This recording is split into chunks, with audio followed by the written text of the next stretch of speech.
Madam ఇంకోటి kidney pains వస్తాయి, uric acid pains ఉంటాయి. అవును. వీటిని కూడా కంట్రోల్ చేయొచ్చా ఈ డైట్‌తో?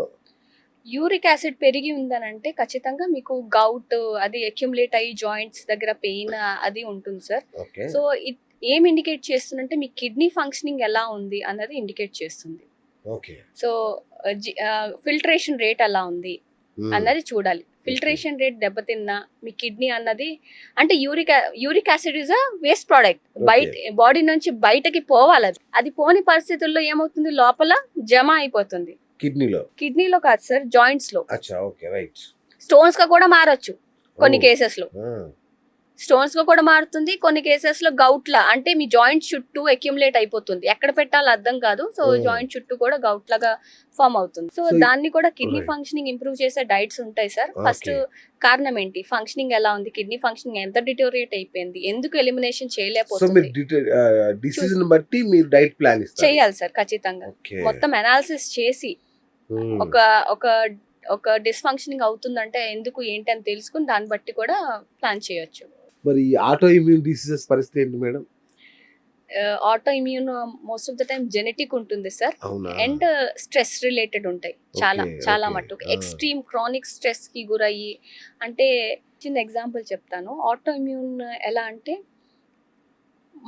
అంటే మనది మీ ఇంకో వాళ్ళది తేడా లేకుండా మీరు అంటే శత్రువు ఎవడో మిత్రుడు ఎవడో తెలియకుండా అన్నాన్ని కలిపి కొట్టేస్తే ఎలా ఉంటుంది, అలాగా ఆటో ఇమ్యూన్ అన్నది మన బాడీ మీదే దాడి చేసేస్తుంది. తనకు తెలీదు.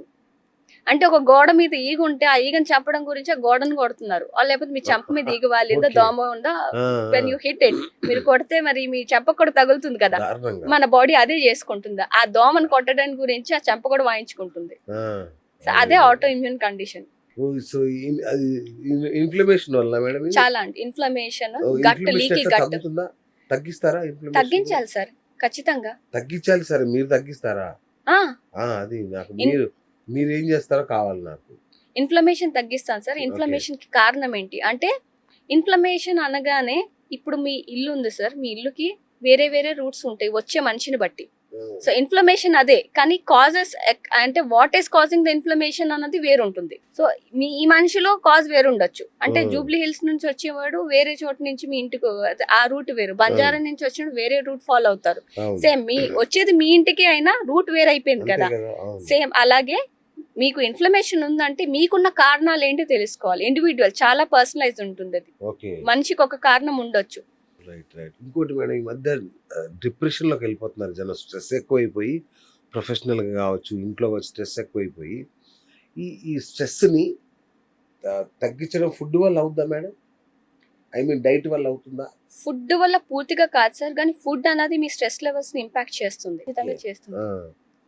ఎగ్జాంపుల్, మీరు స్ట్రెస్ లో ఉన్నప్పుడు చూడండి, మీ క్రేవింగ్స్ ఎక్కువైపోతాయి. అది తినాలి ఇది తినాలి అనిపిస్తుంది. అప్పటిదాకా తినాలని ఉండదు. స్ట్రెస్ లో ఉన్నప్పుడు అది తెప్పించుకుని తిందాం, ఇది తెప్పించుకుని తిందాం అనేసి తినేసే వాళ్ళు ఉన్నారు. సో ఎప్పుడైనా సరే మీరు స్ట్రెస్ గా ఫీల్ అవుతున్నారంటే, ఒక్కసారి డిప్రెసివ్ గా ఫీల్ అవుతున్నారంటే మీ థైరాయిడ్ గానీ వైటమిన్ డి గానీ ఖచ్చితంగా చెక్ చేయించండి. వైటమిన్ డి లోగా ఉన్న వాళ్ళలో కూడా ఈ సుమారు డిప్రెషన్ కైండ్ ఆఫ్ ఫీలింగ్స్ ఉండే ఛాన్సెస్ ఎక్కువ ఉంటాయి. అవునా? ఓకే. సో మీ పోషకాలు, the way you eat also has an impact on your overall health. Okay. మరి ఇంకా స్ట్రెస్ కండి, స్ట్రెస్ ఫుడ్ అనేది రోల్ ప్లే చేస్తుంది, కానీ స్ట్రెస్ కి తగ్గించడానికి మీరు పారాసింపథెటిక్ నర్వస్ సిస్టమ్ యాక్టివేట్ చేయాలి. సో మన బాడీలో సిస్టమ్స్ లో సింపథెటిక్ నర్వస్ సిస్టమ్ అనేది ఫైట్ ఆర్ ఫ్లైట్ అన్నది ఇచ్చేస్తుంది. పారాసింపథెటిక్ అనగానే రెస్ట్ అండ్ డైజెస్ట్. మీకు డైజెషన్ బాగాలేదు అని అంటే మీ పారాసింపథెటిక్ నర్వస్ సిస్టమ్ ప్రాపర్ గా ఫంక్షన్ కావటం లేదు అని. అందుకే మీకు చూడండి, ఎగ్జామ్ ఉంది కానీ ఏదైనా ఇంపార్టెంట్ మీటింగ్ ఏదైనా ఉందన్నప్పుడల్లా మీకు you'll feel that emotional eating అంటే కూడా అదేనా? ఎమోషనల్ ఈటింగ్ వేరు. ఓ మళ్ళీ అదొకటి వేరా? ఓకే. అంటే ఫుడ్ ని రివార్డ్ సిస్టమ్ గా యూజ్ చేయడం జనరల్ గా పిల్లల్లో చేస్తుంటాం. ఇది ఒకటి చేసి నీకు చాక్లెట్ అస్సలు చేయకూడదండి. అస్సలు చేయకూడదు.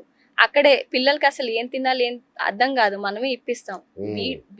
వి స్పాయిల్ దేర్ హ్యాబిట్స్. అలవాటు చేశాక మానే అంటే పిల్లలకి ఏం తెలుస్తుంది? They are like white paper. మీరు ఏదైతే దాని మీద డ్రా చేస్తారో అదే ఉంటుంది. సో చిన్నప్పటి నుంచే వాళ్ళ పోషకాలు అనేది చాలా కేర్ఫుల్ గా తీయాలి. ఉమ్. స్ట్రెస్ ఇవాళ చాలా రోల్ ప్లే చేస్తుంది మోస్ట్ ఆఫ్ ద డిసీజ్ అసలు ప్రోగ్రెషన్ లో. అవునండి. స్ట్రెస్ పెరిగే కొద్దీ కార్టిసాల్ పెరుగుతుంది, అవును. కార్టిసాల్ పెరిగే కొద్దీ మీ బాడీలో ఫ్యాట్ పెరిగిపోతుంది. Okay. If a person is always stressed out, ఇంకా వాడు వెయిట్ లూజ్ చేస్తాడు అన్నది ఎక్స్పెక్ట్ చేయకండి. అంతేనా? అంతే సార్, మీరు కార్టిసాల్ పెరుగున్నప్పుడు ఫ్యాట్ ఎక్కువ డిపాజిషన్ పెరుగుతుంది, ఫ్యాట్ బాడీ లూజ్ చేయదు. అలాంటప్పుడు వెయిట్ ఎలా లూజ్ చేస్తారు? చేసిన మజల్ వాటర్ పోతుంది, which is of no use. మరి స్లీప్లెస్నెస్ అంటే నిద్రలేమి ఉంటది కదా మేడం. అవునవును సో చాలా మంది టాబ్లెట్స్ వాడుతుంటారు, అవును స్లీపింగ్ టాబ్లెట్స్ వాడుతుంటారు. అవును. మీ డైట్ ప్లాన్ కనుక అడాప్ట్ చేసుకుంటే టాబ్లెట్లు వాడకుండా నిద్రపోయే ఛాన్స్ ఉంటుందా? ఖచ్చితంగా ఉంది సార్. ఆ, నిద్ర పట్టడం లేదు అంటే ఏదో ఒక లింక్ ఉంటుంది. ఓకే. మీరు ఒక చిన్న ఎగ్జాంపుల్, చిన్న పిల్లలు చూడండి, రాత్రి వాళ్ళు పడుకునే ముందు వాళ్ళు తీసుకునే పాలలో చక్కెర కలిపి ఇవ్వండి.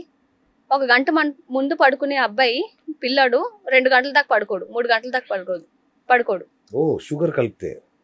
ఆ, అంటే మీరు బ్రెయిన్ గ్లూకోజ్ ఇచ్చారు, యాక్టివ్ చేసేసారు. ఉమ్, రాంగ్ టైంలో ఇలాంటి ఫుడ్స్ ఇస్తే అవును, మరేమవుతుంది? అవును. సో రాత్రి ఏం తింటున్నాము అంటే ట్రిప్టోఫాన్ రిచ్ ఫుడ్స్ తినాలి రాత్రి. అంటే మేడం? ట్రిప్టోఫాన్ అన్నది ఒక అమైనో యాసిడ్.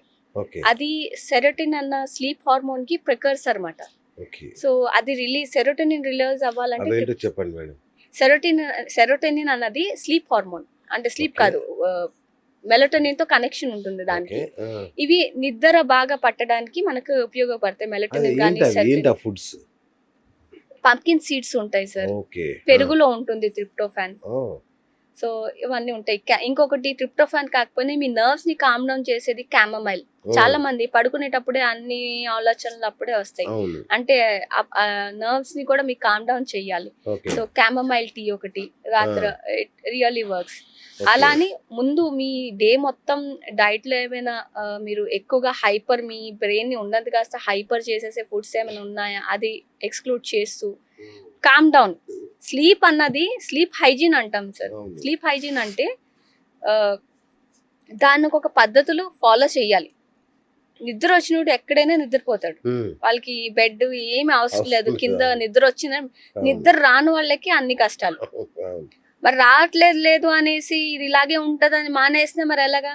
స్లీప్ చాలా మంది ఏమనుకుంటున్నారంటే పొద్దున్న నుంచి సాయంత్రం వరకు మేము అలసటగా ఉంటాం కదా, అలసట తీర్చుకోవడానికి అనుకుంటారు. ఉమ్, కానీ sleep is very important. Sleep is like Okay. Charging your body. Right. ఇప్పుడు మీరు కంటికి ఇలా అనుకున్నారు అనుకోండి, అవును. అక్కడ వెజల్స్ క్యాపిలరీస్ బ్రేక్ అయ్యి ఆ Hmm. రిపేర్ ఎప్పుడు జరుగుతుంది తెలుసా? రాత్రి జరుగుతుంది. అచ్చా. డే మొత్తంలో అయిన డ్యామేజ్ కానీ, రీజనరేషన్ కానీ, రిపేర్ కానీ, రిజనరేషన్ కానీ నైట్ జరుగుతుంది. ఓకే. ఇట్స్ లైక్ ట్రాఫిక్ ఉన్నప్పుడు రోడ్ వేయం కదండి, అంతే కదా. ట్రాఫిక్ పక్కన చేయలేం, తప్పించి కష్టం. వేస్తాం కదా. అవును. సో రోడ్ వేసినట్లే, ఆ రోడ్ వేయాలంటే ట్రాఫిక్ ఉండకూడదు, మీ ఎగ్జాంపుల్స్ కో దండం మేడం, భలే చెప్తారు ఎగ్జాంపుల్స్ మాత్రం. రిలేట్ అవ్వాలని సార్, అంటే కామన్ పీపుల్ కూడా అర్థం కావాలి అని. ఎగ్జాక్ట్లీ అండి.